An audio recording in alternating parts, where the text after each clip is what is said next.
Hey, what's up guys, Midge HD here, and I'm here with a very special model, one that's close to me. Before I get started, I just want to say thank you so much for 900 subscribers. I'm almost at 1,000, but getting 900 is just awesome. Thank you for your support, thank you for sharing the videos. You know, I can't get over it really. I just want to thank you guys so much for all your support and all the feedback and everything you've given to me. So anyway, to get on with this unboxing, this is the Air New Zealand 747-400 in the retro colours.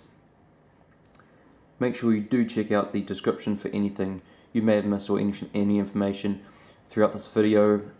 Also my social media, which is my Facebook and Twitter, they'll be down there as well. So I actually bought this model from a seller who I've previously bought from when I bought the Air New Zealand 777-300ER in the Hobbit edition.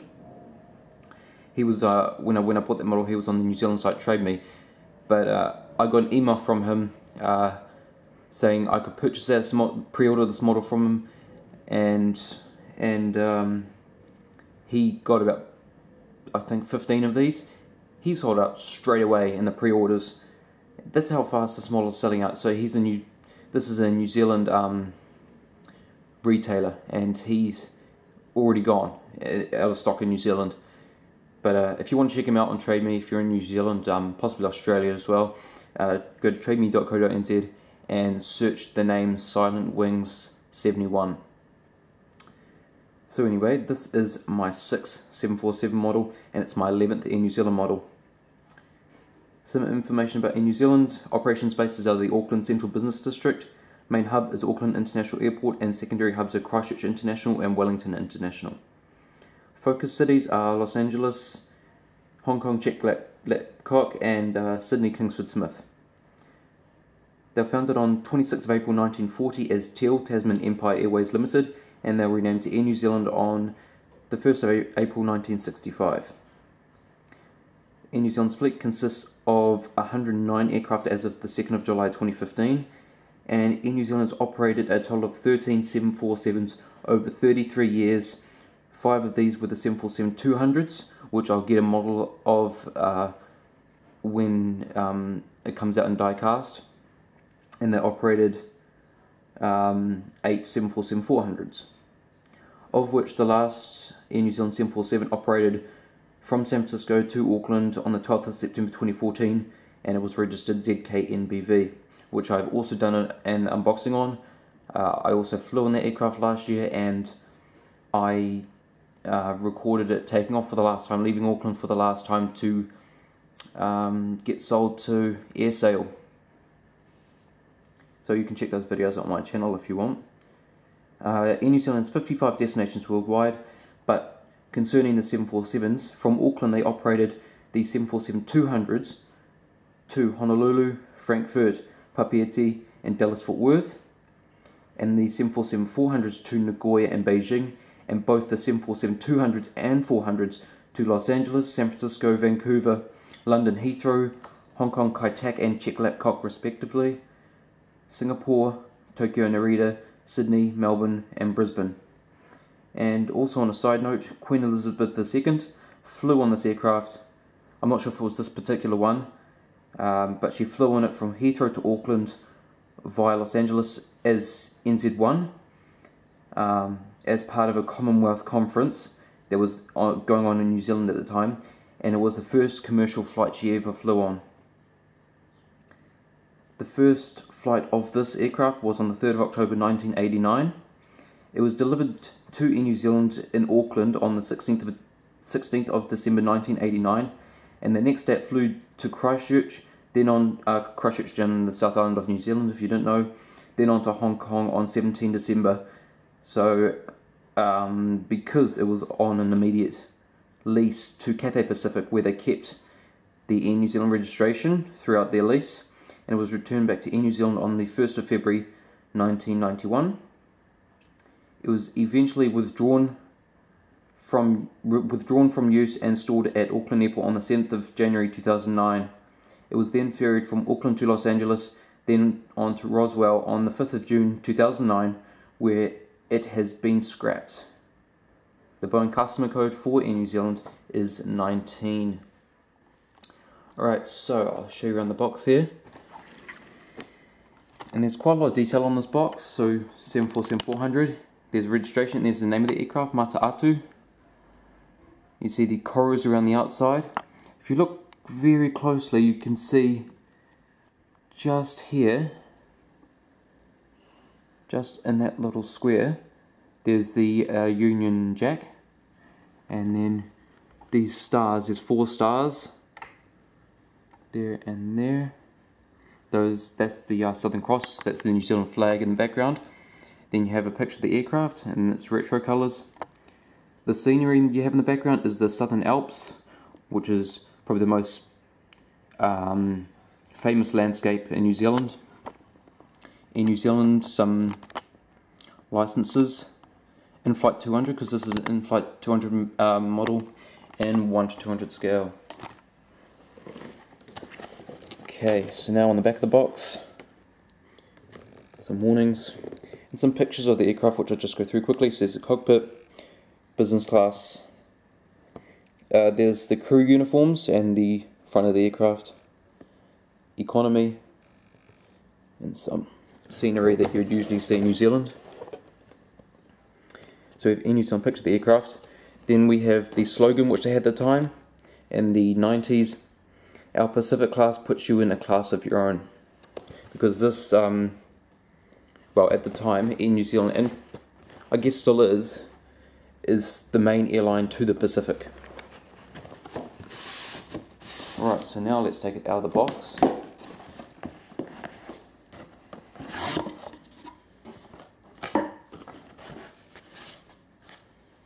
And wow, there she is, beautiful aircraft. And I have number 180.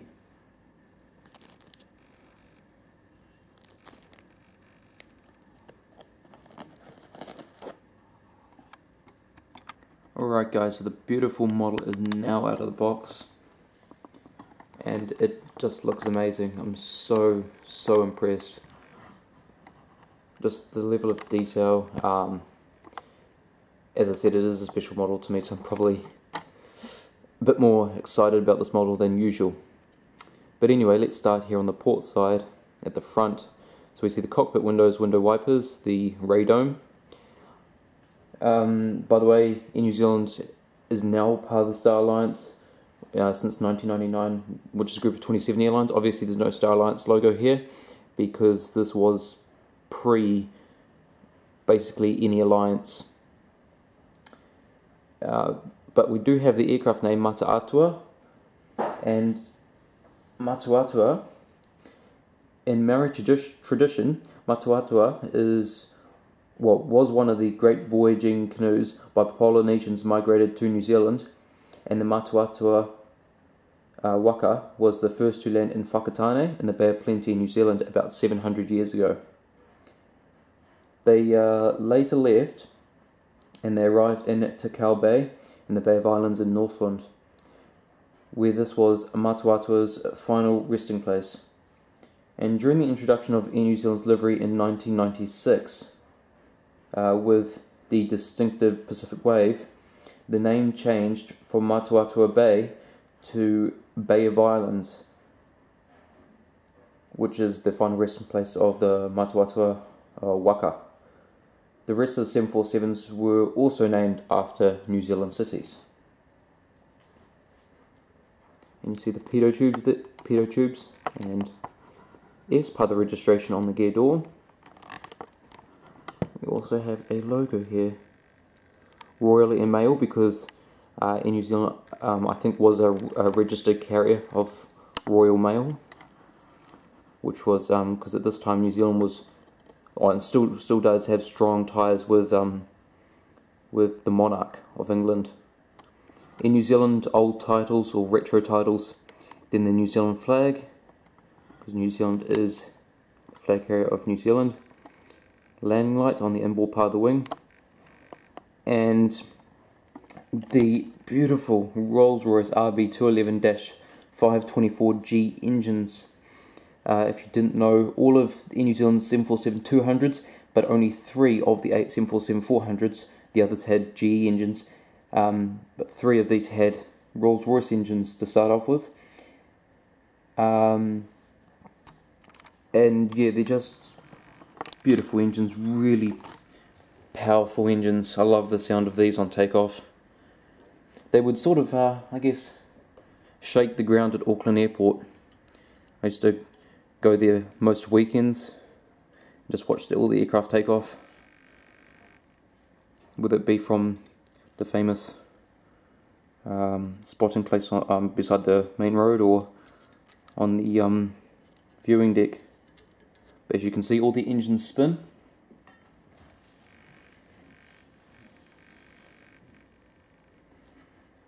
And you see the Rolls-Royce logo there as well, coming along the leading edge. We have the teal colours on the winglet and the red navigation light there. Back onto the fuselage.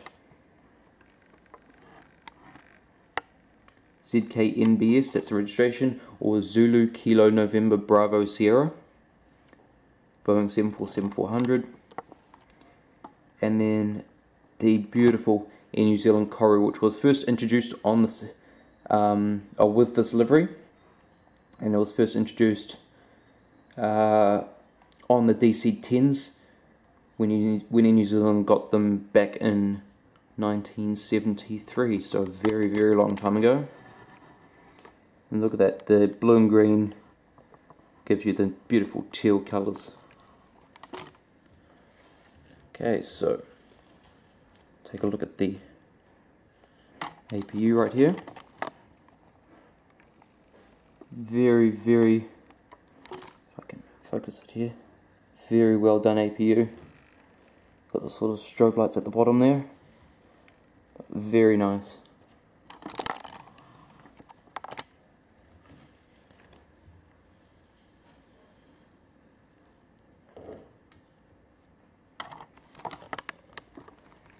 And now on to the starboard side.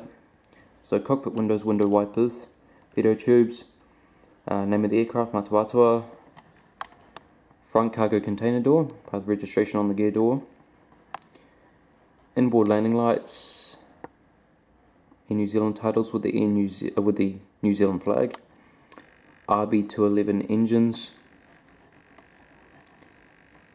the teal winglet with the green navigation light, and the rear cargo container door and the bulk bin door. Registration and type of aircraft, and then the Koru on the tail. Alright, bring the camera back and let's take a look underneath the aircraft. So we'll start off with the nose gear. Very nice gears. They don't come off, they're not magnetic like JC Wings or Gemini jets, but I don't think it matters with this model. Antenna, another antenna, Inflight logo.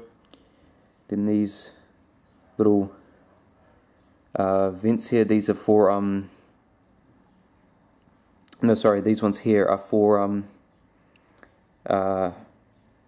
air intakes, like cabin pressure.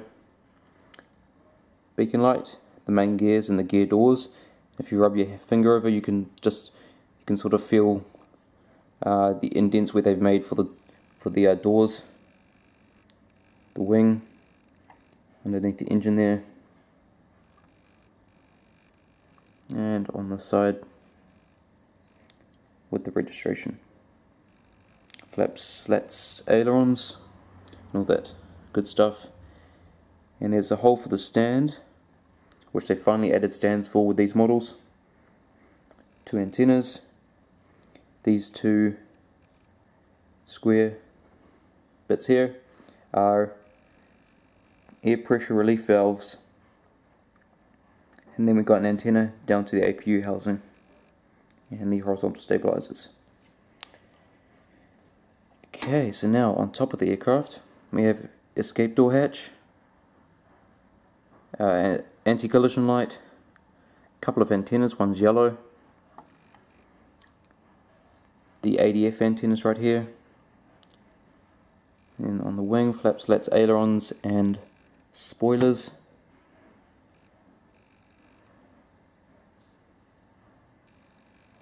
Amazing level of detail. Same on this side.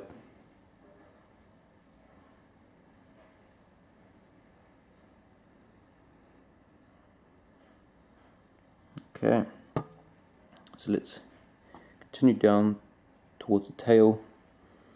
Right here is a comms antenna, and these two dots right here, and on this side with a horizontal stabilizer right there, those are the logo lights which light up the tail at night time. Alright, now I will show you the seating. Well, not show you the seating, but I will just tell you the seating arrangement. It's kind of pointless at this time, but I'll just tell you anyway. So, they had Business Premier, which were 46 flatbed seats, Premium Economy, 39 recliner seats, and 294 economy seats, or Pacific Economy. That brings the total to 379. Alright, so I'll show you the stand here. We have the brand new stand Inflight's introducing, the New Zealand plaque, and so you just screw it on here, so it comes in two pieces.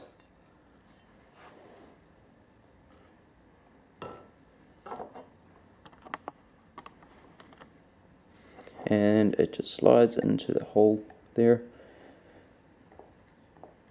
and I'm not sure if I should trust it, but it's sitting there, sitting nicely. And yeah, wow, beautiful model, I have to say. Let's show you some features. So this front gear should swivel the slightest bit, not much. They roll very, very freely, which is a good up. No tilting gears, however, because these outside ones should tilt. But overall, it's just a breathtaking aircraft, especially with the Rolls-Royce engines. Just amazing. So I really hope you enjoyed this review, guys. Hope you like this model as much as I do. Please give this video a like if you enjoyed, if you found it helpful. I highly recommend this model. As I said, it's pretty much sold out in New Zealand, and it's, I think, I'm not sure if they've already sold out everywhere else, but it's actually going really fast right now, so it's a hot model. Get it. Please comment, tell me what you think. Tell me if you're going to get it, or if you have got it. Share this video so other people can know about it, see if they want to get it. And subscribe for more, a lot more content on the way. And again, I just want to thank you for 900 subscribers, guys. It means a lot. A lot of content on the way, so you don't want to miss any of that. So, anyway, guys, I do really hope you enjoyed, and I'll see you next time.